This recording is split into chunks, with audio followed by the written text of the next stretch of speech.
In diesem Erklärvideo zeige ich euch den Einbau und die digitale Steuerung des Viessmann C-Gleis Weichenantriebs. So könnt ihr eure Weiche vorbildgerecht langsam und sicher schalten. Alles, was ihr dazu braucht, ist der Weichenantrieb für das C-Gleis, eine C-Gleis-Weiche und einen Kreuzschraubendreher.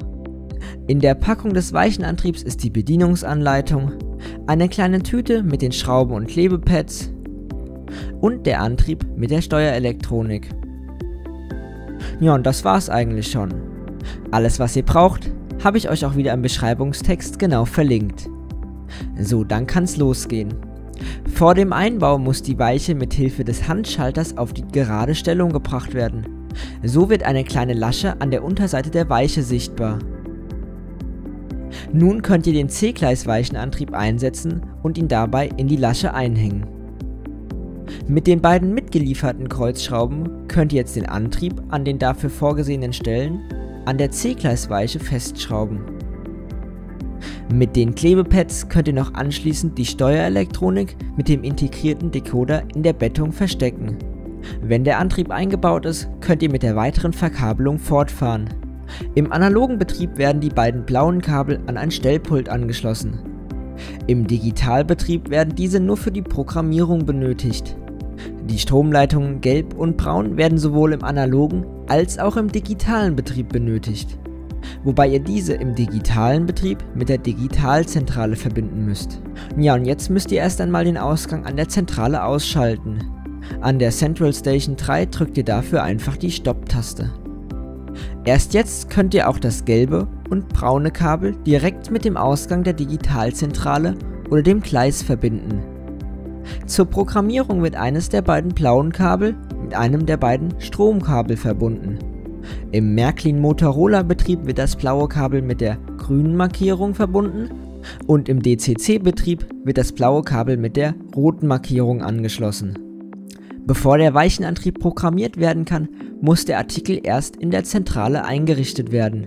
Auf der Central Station 3 öffnet ihr dafür die Artikelliste, dann drückt ihr auf Bearbeiten und Artikelliste bearbeiten.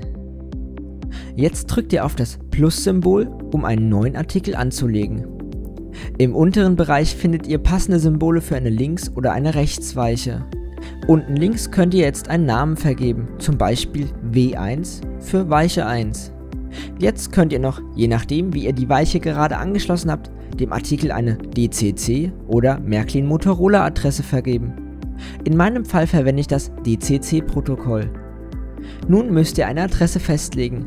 Ich verwende die Adresse 6. Das war auch schon das Anlegen eines neuen Artikels. Jetzt könnt ihr einfach die Bearbeitung mit OK verlassen und dann die Digitalspannung mit einem erneuten Drücken auf die Stopp-Taste wieder einschalten. Das andere blaue Kabel müsst ihr jetzt ebenfalls mit dem anderen Stromkabel verbinden. Jetzt könnt ihr den Artikel auf eurer Digitalzentrale schalten. Wenn alles funktioniert hat, quittiert der Antrieb die Programmierung mit einem langsamen Umschalten des Antriebs.